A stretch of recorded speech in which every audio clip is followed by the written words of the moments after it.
as his sister, could see how much courage he got from you. തെരഞ്ഞെടുപ്പ് പ്രചരണത്തിന് ഇവിടെ വന്നപ്പോൾ ഞാൻ നിങ്ങളോട് പറഞ്ഞു, നിങ്ങൾ എത്രമാത്രം കരുത്താണ് എൻ്റെ സഹോദരന് നൽകിയത്. ഒരു സഹോദരി എന്ന നിലയിൽ എനിക്ക് കാണാൻ പറ്റി എത്രമാത്രം നിങ്ങൾ അദ്ദേഹത്തിന് കരുത്ത് നൽകിയെന്ന്.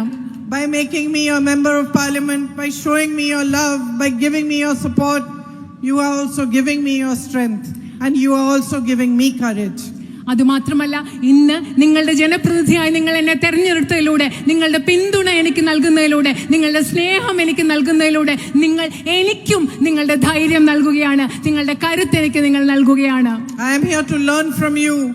I am here to understand your problems in depth. ഞാൻ നിങ്ങളിൽ നിന്ന് പഠിക്കാനാണ് ഇവിടെ വന്നിരിക്കുന്നത്. ആഴത്തിൽ നിങ്ങളുടെ പ്രശ്നങ്ങൾ മനസ്സിലാക്കാനാണ് ഞാൻ ഇവിടെ ഉള്ളത്. Of course, I know about the night ban. I know about the man-animal conflict, the need for health services, the need for better educational institutions. But I am now here to fight for all of this, to work with you, to understand them properly from you. I will come to you. I will come to your houses. I will meet with you. The doors of my office are open to you. The doors of my home are open to you. Anytime that you need anything, I am here to help with it, to serve you. എനിക്ക് ഇവിടുത്തെ രാത്രിയാത്രാ നിരോധനത്തെ കുറിച്ചറിയാം, വന്യജീവി സംഘർഷങ്ങളെ കുറിച്ചറിയാം, മെച്ചപ്പെട്ട വിദ്യാഭ്യാസ സ്ഥാപനങ്ങളും മെച്ചപ്പെട്ട ആരോഗ്യ സംവിധാനങ്ങളും നിങ്ങൾക്ക് വേണമെന്നുള്ള പ്രശ്നത്തെ കുറിച്ചറിയാം. പക്ഷേ അത് കൂടുതൽ അറിയാൻ വേണ്ടി ഞാൻ നിങ്ങളിലേക്ക് വരും. നിങ്ങളെ അത് ആഴത്തിൽ എനിക്ക് നിങ്ങളിൽ നിന്ന് മനസ്സിലാക്കണം. എൻ്റെ ഓഫീസിന്റെ വാതിലുകൾ, എൻ്റെ വീടിന്റെ വാതിലുകൾ എല്ലായ്പ്പോഴും ഇവിടുത്തെ ജനങ്ങൾക്കായി, നിങ്ങൾക്കായി തുറന്നു കിടക്കും. I know that you will miss my brother, but I also assure you that I will leave no stone unturned in trying to make for you a stronger, better future. Whether you are a farmer from Wayanad, whether you are a shopkeeper, a businessman, whether you are a friend of mine, a sister, all of you who live here, who work here, I will work with you to improve your life and to make a stronger future for you. എനിക്കറിയാം, എൻ്റെ സഹോദരൻ ഇവിടെ ഇല്ലാത്തപ്പം അദ്ദേഹത്തെക്കുറിച്ചുള്ള നഷ്ടബോധം നിങ്ങൾ അനുഭവിക്കും. അദ്ദേഹത്തെ miss ചെയ്യുമെന്ന് എനിക്കറിയാം. പക്ഷെ അദ്ദേഹത്തിൻ്റെ അഭാവം ഇല്ലാത്ത വിധത്തിൽ ഞാൻ കഠിനമായി പരിശ്രമിച്ച് ഇവിടുത്തെ ഒരു കർഷകനാകട്ടെ, ചെറുകിട കച്ചവടക്കാരനാകട്ടെ, ഇവിടെയുള്ള എൻ്റെ സഹോദരിയായ സുഹൃത്തായ ഒരു സിസ്റ്റർ ആകട്ടെ, നിങ്ങളുടെ പ്രശ്നങ്ങൾ പരിഹരിക്കുന്നതിന് വേണ്ടി എന്നാൽ ആവും വിധം പ്രയത്നിക്കുമെന്ന് ഞാൻ നിങ്ങൾക്ക് ഉറപ്പ് നൽകുകയാണ്.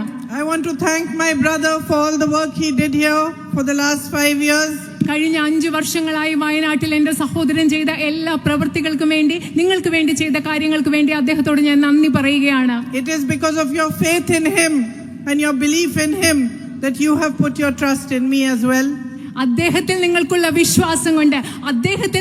വിശ്വാസം കൊണ്ടാണ് നിങ്ങൾ എന്നിലും ആ വിശ്വാസം അർപ്പിച്ചിരിക്കുന്നത്.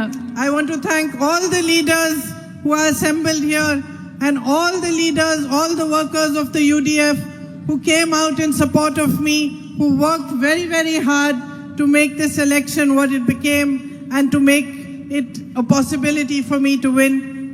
ഈ തെരഞ്ഞെടുപ്പ് കാലത്ത് പ്രചരണത്തിന്റെ ഭാഗമായി പ്രവർത്തിച്ച എല്ലാ ഐക്യജനാധിപത്യ മുന്നണിയുടെയും പ്രവർത്തകരെയും നേതാക്കളെയും എന്നെ ഈ തെരഞ്ഞെടുപ്പ് വിജയിക്കാൻ സഹായിച്ചത്, സാധ്യമാക്കി തീർത്ത എല്ലാവരോടും ഞാൻ ഇവിടെ നന്ദി പറയുകയാണ്. And as I said in the beginning of my speech, I thank each and every one of you for the love you have given me.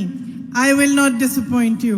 ഞാൻ ഈ സംഭാഷണത്തിലെ പ്രസംഗത്തിന്റെ തുടക്കത്തിൽ നിങ്ങളോട് പറഞ്ഞതുപോലെ നിങ്ങൾ ഓരോരുത്തരെയും, വയനാട്ടിലെ ഓരോരുത്തരോടും നിങ്ങൾ എനിക്ക് നൽകിയ സ്നേഹത്തിന് ഞാൻ നന്ദി പറയുകയാണ്. ഒരിക്കലും ഞാൻ നിങ്ങളെ നിരാശപ്പെടുത്തില്ല. നന്ദി, ഓരായിരം നന്ദി.